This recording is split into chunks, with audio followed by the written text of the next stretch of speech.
श्री हरि श्री हरि श्री हरि।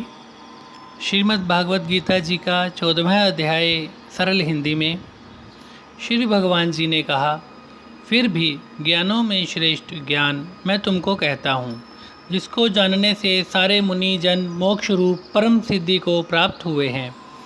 इस ज्ञान की सहायता से मेरे स्वरूप को प्राप्त हुए लोग सृष्टि के समय जन्मते नहीं और प्रलय काल में कष्ट नहीं पाते।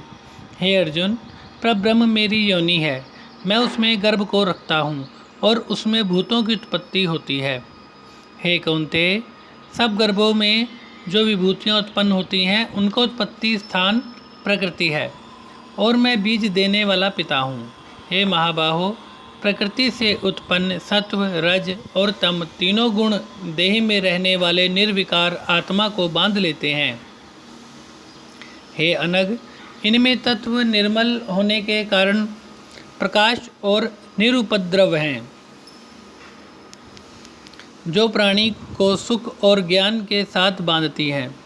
हे कौन्तेय, रोगात्मक रजोगुण से तृष्णा और आसक्ति उत्पन्न होती है, जो प्राणी को कर्म के साथ बांधती है।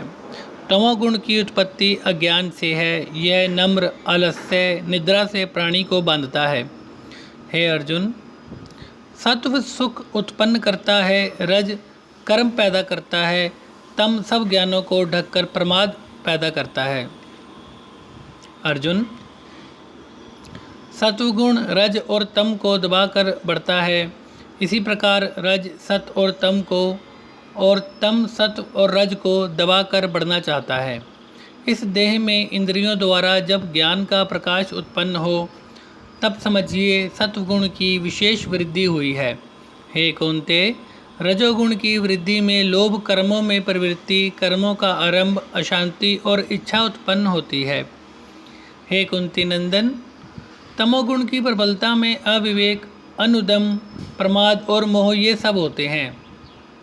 जब देह को सत्वगुण के उदय में मृत्यु प्राप्त होती है, तो वह ज्ञानियों के प्रकाश में लोक को पाता है। रजोगुण के उदय से मरकर कर्मों में आसक्त मनुष्य जन्म लेता है और तमोगुण के उदय में मरा हुआ मूढ़ योनि में जन्म पाता है। सात्विक पुण्य कर्म का फल भी सात्विक कलंक रहित होता है। राजस कर्म का फल दुख और तामस कर्म का फल अज्ञान है। सत्य से ज्ञान उत्पन्न होता है, रज से लोभ और तम से प्रमाद, मोह और अज्ञान की उत्पत्ति होती है। सात्विक पुरुष को उत्तम, राजस को मध्यम और अधम तामसी लोगों को नीच गति प्राप्त होती है। जो दृष्टि गुणों से अलग अर्थात निर्गुण साक्षी मात्र आत्मा को जान लेता है, वह मेरे रूप को प्राप्त होता है। जो देह शरीर में उत्पन्न होने वाले सत्व, रज, तम इन तीनों गुणों को जीत लेता है, वह जन्म, मृत्यु, बुढ़ापा और रोग से छूटकर मुक्ति पाता है। अर्जुन ने पूछा, हे प्रज्ञ, कैसे मालूम हो कि अमुक मनुष्य ने तीनों गुणों को पार किया है? उसका क्या बर्ताव है? किन उपायों से वह तीनों गुणों को त्यागता है?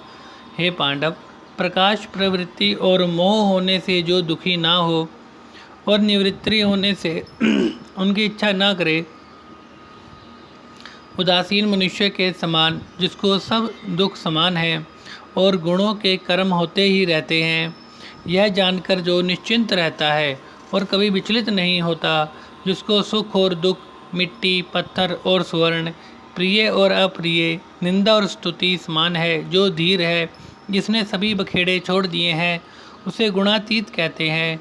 जो अनन्य भक्ति से मुझे पूजता है, वह तीनों गुणों को जीतकर ब्रह्म भाव को पाता है, क्योंकि ब्रह्म का और विकार रहित मोक्ष का और सनातन धर्म का और अखंड सुख का भंडार मैं ही हूँ।